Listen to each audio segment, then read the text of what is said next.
बनाए के एक देरी खाली भेजने हैं।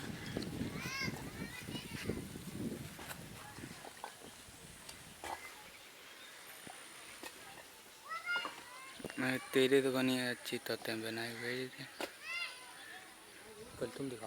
साथियों, शासन प्रशासन में बैठे लोग राशन विक्रेताओं को एकदम चोर समझकर उनके साथ व्यवहार करते हैं। ना ही उनकी आमदनी बढ़ाने हेतु शासन कोई प्रयास कर रहा है, ना ही उनकी किसी बात की तरफ ध्यान दिया जाता है। जबकि शासन प्रशासन में बैठे तमाम अधिकारी इन राशन विक्रेताओं की अपेक्षा सैकड़ों गुना ज़्यादा भ्रष्टाचार में डूबे हुए हैं। इसका एक नहीं दो उदाहरण मैं आपके सामने रख रहा हूँ।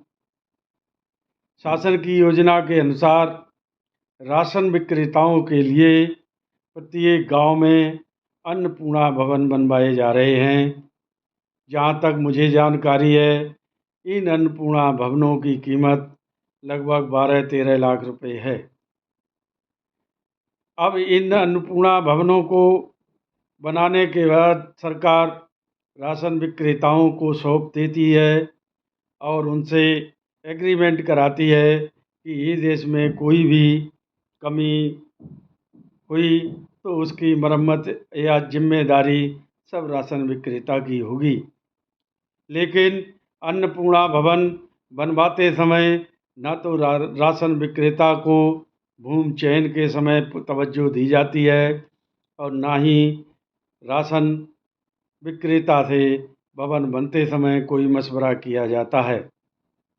क्योंकि यदि राशन विक्रेता से मशवरा करेंगे तो जो लूट और खसोट चल रही है वो किसी कीमत पर बंद नहीं होगी। अब मैं आपको बताना चाहता हूँ कि 13 लाख कीमत का अन्नपूर्णा भवन 3 लाख में कैसे तैयार होता है। साथियों, हमारे ज़िले के ब्लॉक शमशाबाद में ग्राम अलियापुर में अन्नपूर्णा भवन बन रहा है। बनाए के एक देरी खाली भेजने हैं।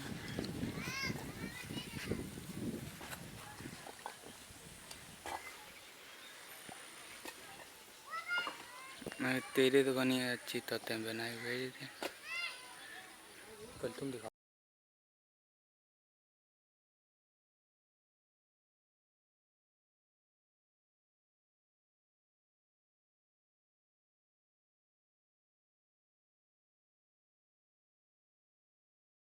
जिसमें तीसरे नंबर की यानी सेम ईंट धड़ल्ले से लगाई जा रही है।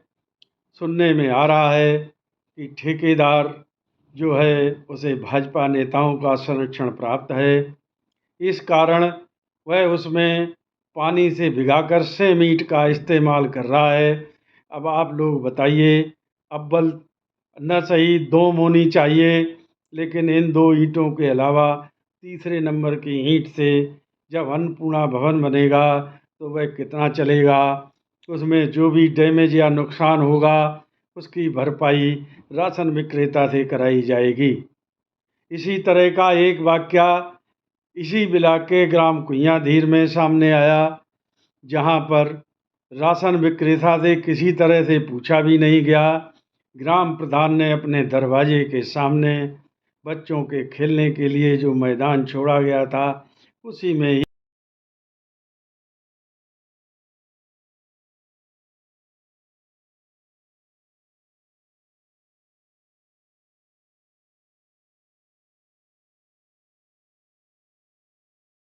ही अन्नपूर्णा भवन बनवाना शुरू कर दिया।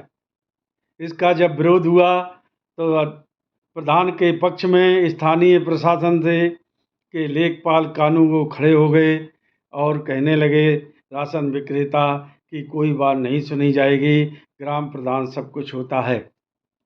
उस भवन में भी नंबर 3 की सेम ईंट भिगाकर लगाई जा रही है, जिस पर भी अधिकारी कोई देखकर भी बात करने को तैयार नहीं। ज़्यादा मामला बढ़ा तो ज़मीन की पैमाइश हुई। 3-3 4-4 बार जब ज़मीन खेल के मैदान की है तो उसमें फिर ऊसर बंजर कहाँ से आ जाएगी। और भवन को जब ज़्यादा विरोधाभास हुआ तो पूरा भवन जब लेंटर पड़ने तक आ गया तब जाकर उसको रोका गया। इन भवनों में के बनने से मैं अपने राशन विक्रेता भाइयों से कहना चाहता हूँ कि किसी भी तरह से भवन बने, आपको पूछा जाए या ना पूछा जाए, उस पर अपनी निगाह बनाए रखें। यदि उसमें गलत ईंट का इस्तेमाल होता है तो भवन जब हैंड ओवर हो तो किसी तरह से दस्तखत न करें, सीना तान कर डट कर खड़े हो जाएं और कहें जब तक भवन की संपूर्ण जांच नहीं हो जाएगी तब तक हम हैंड ओवर करके भवन अपने कब्जे में नहीं लेंगे। यदि भवन आप लोग आधे अधूरे और गलत ईंट के इस्तेमाल का भवन आप अपने अंडर में लेंगे तो इसके लिए प्रशासन आपकी गर्दन पकड़ेगा। आगे चल के ये ईंटें जब खराब होंगी, झड़ेंगी, टूटेंगी, गिरेंगी, तब आप इसके लिए जिम्मेदार होंगे और इसके लिए आपको जितना कमीशन नहीं मिलेगा उससे ज़्यादा इसकी मरम्मत आदि में खर्च होगा।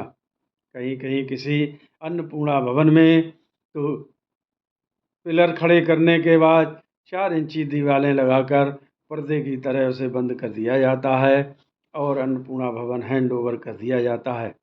मैं तो शासन से ये अनुरोध करता हूँ, यदि पारदर्शिता ही लानी है तो इन अन्नपूर्णा भवनों की जो बन चुके हैं उनकी भी और जो बन रहे हैं उनकी स्थलीय जांच किसी न्यायिक मजिस्ट्रेट से कराएं ताकि दूध का दूध पानी का पानी हो सके। क्योंकि जो इस 13 लाख में कमीशनबाजी चल रही है उसमें ब्लॉक से लेकर तहसील तक के सभी अधिकारी फंसेंगे, कोई भी बच नहीं सकता। इसलिए साथियों मेरी आपसे गुजारिश है कि अन्नपूर्णा भवन का जब भी आप हैंड ओवर लें किसी तरह से दस्तखत ना करें जब तक आप संतुष्ट ना हो जाएं।